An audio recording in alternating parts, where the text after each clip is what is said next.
Hi there, and welcome back to Blue Ocean English and the series on Introduction to Exam Preparation. In this video, we will see if you really understand the exam. So, common things that people think about the exam that aren't really true. So, let's get started. So, I call this common misconceptions. So, this is things that students believe about the exams that aren't really true. So the first point here is about what part of the exams are the same for everybody.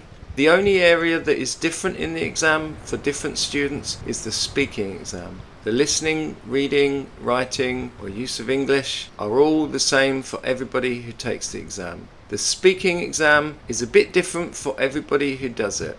In most exams, the examiner will have a book with maybe 7 or 8 different possible questions for each part of the exam. So every time a new group of students come to take the speaking exam, the examiner will ask slightly different questions to each group. So most people will have a different experience of the speaking exam to other students.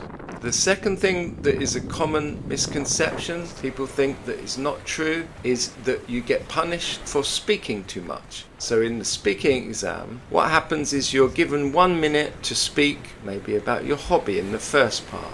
If you speak for more than 1 minute, it is not a problem, and it's a simple reason why it's not a problem, is the examiner will stop you. They will not let you speak too much. They have a very strict time period for each exam. They have many exams to do in one day, and they can't change the time. It's very important everybody gets the same time. So if you speak too much, they will just tell you to stop speaking. So don't worry if you think you're speaking for more time than you have. It's not a problem, because as soon as your time is finished, the examiner will be stopping you.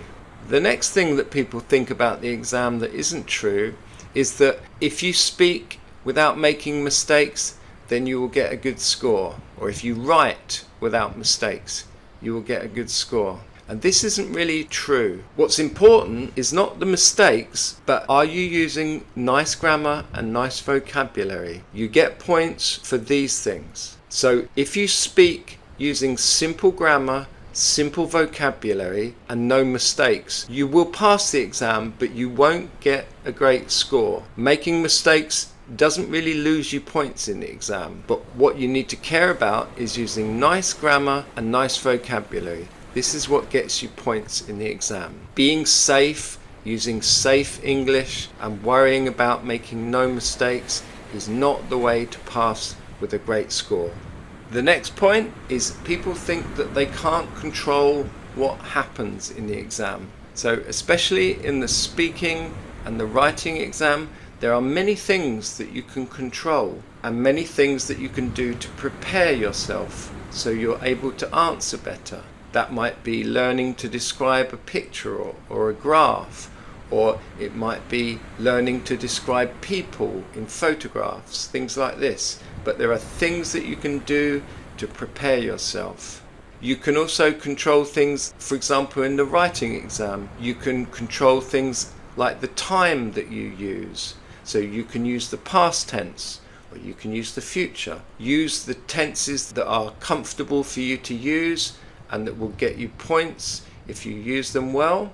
And then finally, the last thing that people think about the exam that's not really true is that the things that you say, the facts, the details, the subject can be important. So many people, I see many people spending time thinking about great ideas, clever ideas, nice ideas, or real facts about their life, and it takes them time to remember or think about these things. This is a complete waste of time in the exam. Your ideas don't matter. The subject doesn't matter.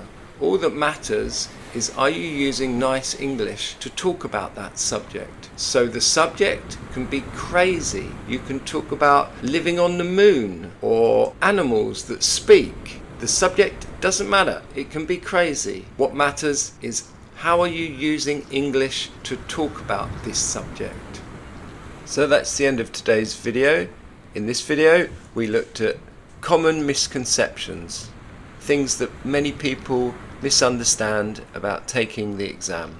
In the next video, we will look at some excellent exam tips for you. Thank you for watching and good luck. Here we are, just another typical English summer day. Just before I go, it's just me doing everything here at Blue Ocean English. So if you like what I'm doing and you want to see more, please don't forget to leave a comment. Maybe you have an idea for a video or a nice background picture that you'd like to see, or share this video with a friend. The best way for you to say thank you is to hit the like and subscribe buttons, and check out my merchandise, all the nice things you can buy, t-shirts, hats. You can also check out our great books on Amazon.